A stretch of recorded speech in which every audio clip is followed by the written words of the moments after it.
Γεια σας, καλώς ήρθατε στο κανάλι μου. Καλώς ήρθατε σε ένα ακόμη μάθημα. Σήμερα θα μάθουμε πώς χρησιμοποιείται το ρήμα «μου αρέσει» στα ελληνικά. Ο τρόπος χρήσης του δεν μοιάζει με τον τρόπο χρήσης του ρήματος του like στα αγγλικά. Η σύνταξή του διαφέρει, γι' αυτό και μπερδεύει τους περισσότερους μαθητές. Σήμερα όμως θα δούμε αναλυτικά όλα όσα πρέπει να γνωρίζετε για αυτό το ρήμα που χρησιμοποιούμε συνέχεια στην καθημερινή μας ζωή. Πριν αρχίσουμε, μην ξεχάσετε να κάνετε ένα like σε αυτό το βίντεο και εγγραφή στο κανάλι μου για να μην χάσετε τα επόμενα μαθήματα. Πάμε! Πολύ συχνά από τις πρώτες εβδομάδες που μαθαίνουμε ελληνικά, ακούμε φράσεις όπως οι ακόλουθες.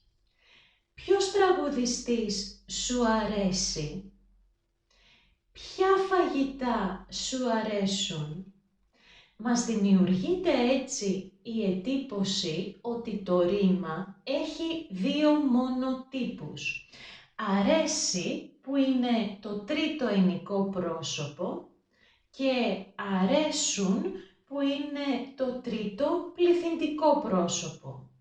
Στην πραγματικότητα όμως το ρήμα αρέσει κλείνεται σε όλα τα πρόσωπα όπως σχεδόν όλα τα ρήματα στα ελληνικά. Για να δούμε. Εγώ αρέσω. Εσύ αρέσεις. Αυτός, αυτή, αυτό αρέσει. Εμείς αρέσουμε. Εσείς αρέσετε. Αυτοί, αυτές, αυτά αρέσουν. Ή αυτοί, αυτές, αυτά αρέσουνε. Μετά το ρήμα αρέσω χρησιμοποιούμε την πρόθεση σε και ένα ουσιαστικό στην αιτιατική. Εγώ αρέσω στον Κώστα. Εσύ αρέσεις στη Μαρία.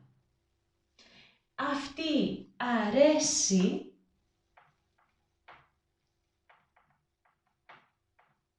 στον γιο μου.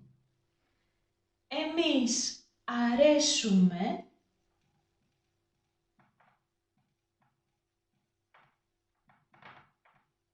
στην Κατερίνα. Εσείς αρέσετε στον Γιώργο. Αυτές αρέσουν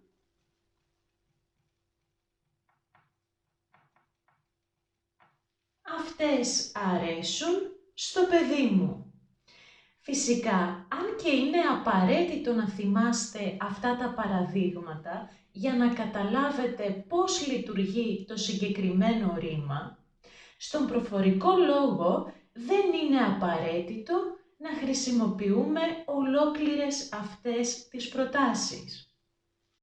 Αντί να πούμε «εγώ αρέσω στον Πέτρο», «εγώ αρέσω στον Πέτρο», μπορούμε να αφαιρέσουμε την πρόθεση «σε» και το όνομα και στη θέση τους να βάλουμε το τρίτο πρόσωπο του αδύνατου τύπου της προσωπικής αντωνυμίας στη γενική. Στον Γιώργο θα γίνει του. Εγώ αρέσω στον Γιώργο. Στα αγγλικά θα λέγαμε I'm pleasant to George.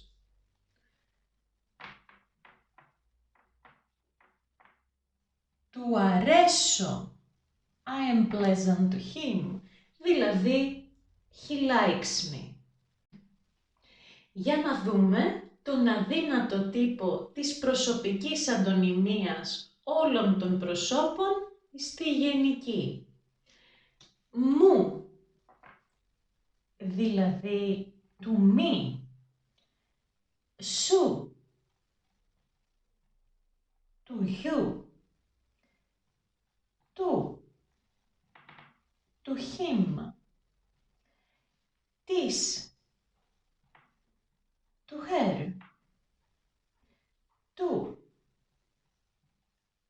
it, μας, του us, σας, του you. Αυτό όμως είναι στον πληθυντικό ή χρησιμοποιείται σαν τύπος ευγενίας, όταν θέλουμε να είμαστε ευγενικοί. Και τους, του them.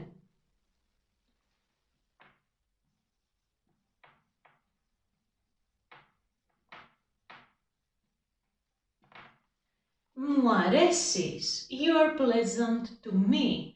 Άρα, I like you.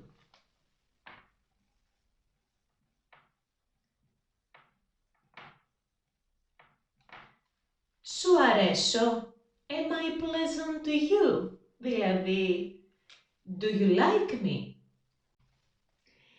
Εάν προσπαθείτε να μεταφράσετε την πρόταση στα αγγλικά, τότε στην προσωπική αντωνυμία, που στα ελληνικά είναι το αντικείμενο της πρότασης, του ρήματος, θα βρείτε το υποκείμενο της φράσης στα αγγλικά. Ενώ στην κατάληξη του ρήματος θα βρείτε το αντικείμενο του ρήματος στα αγγλικά. Θα σας εξηγήσω αμέσως τι εννοώ.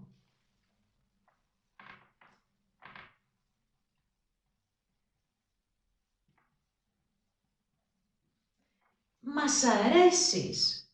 Μας σημαίνει to us. Το παίρνουμε και το κάνουμε υποκείμενο στα αγγλικά. We. Το ρήμα είναι στο δεύτερο ενικό πρόσωπο, που στα αγγλικά θα γίνει αντικείμενο. You. Άρα, we like you. Ας δούμε ένα ακόμη παράδειγμα.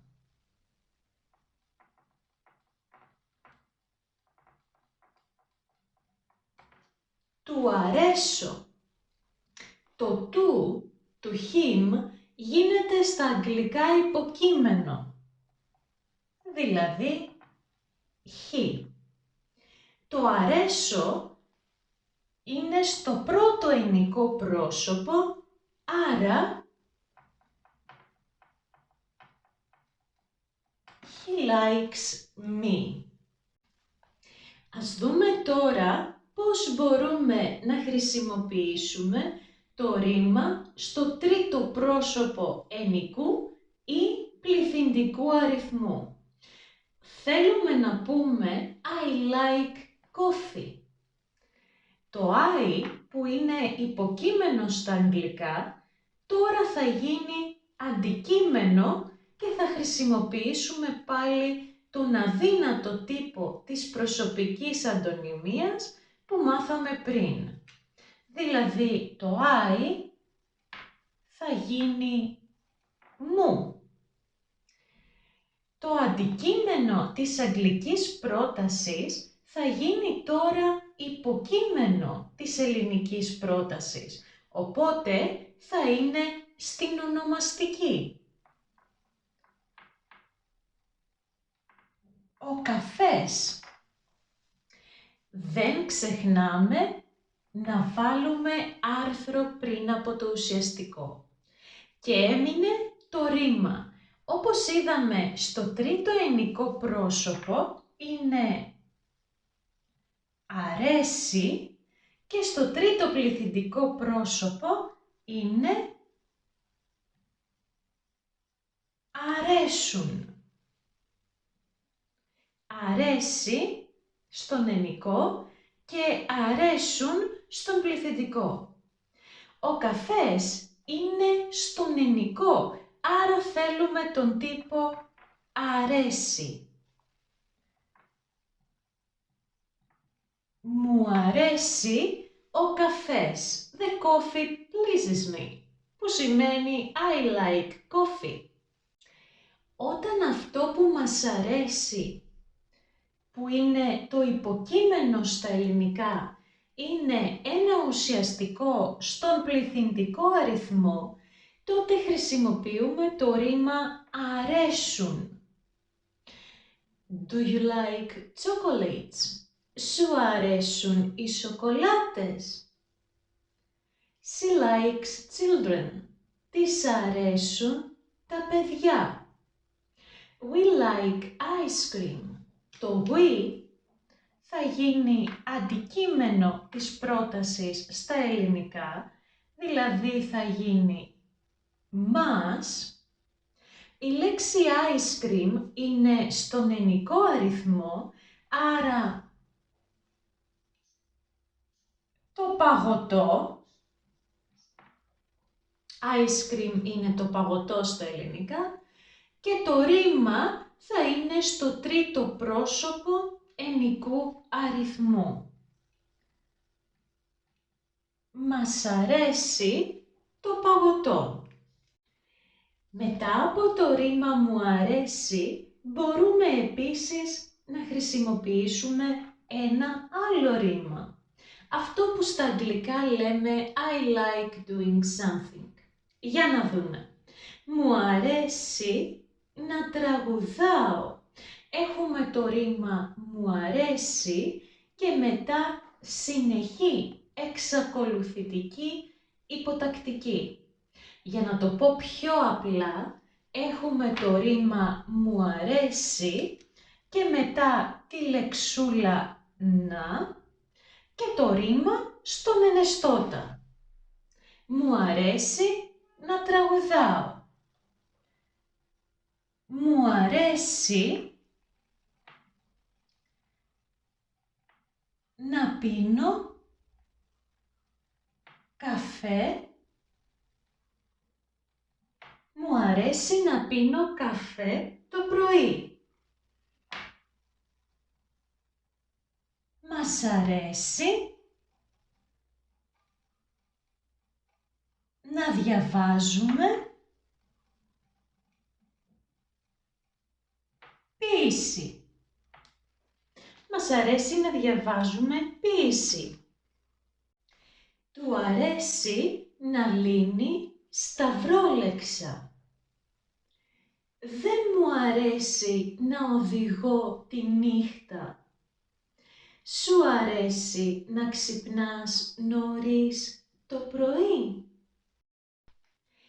Άφησα για το τέλος τα λάθη που κάνουν οι περισσότεροι μαθητές.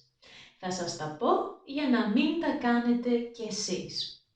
Οι μαθητές, προσπαθώντας να μεταφράσουν μία πρόταση από τα αγγλικά στα ελληνικά, ας πούμε την πρόταση I like pizza, λένε μου αρέσει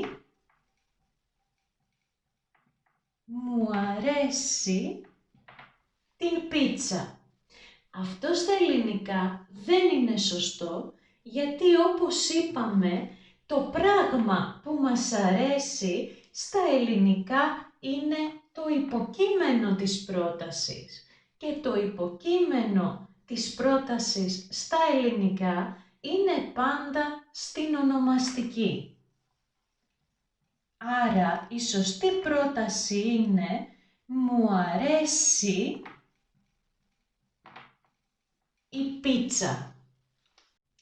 Επίσης, το λάθος που κάνουν αρκετοί όταν μετά το ρήμα μου αρέσει υπάρχει ένα άλλο ρήμα, είναι ότι βάζουν το δεύτερο ρήμα σε απλή συνοπτική υποτακτική. Για παράδειγμα, μου αρέσει να τραγουδήσω. Μην κάνετε τη ζωή σας δύσκολη. Μετά το ρήμα μου αρέσει έχουμε να και μετά το δεύτερο ρήμα είναι πάντα στον ενεστώτα. Μου αρέσει να τραγουδάω.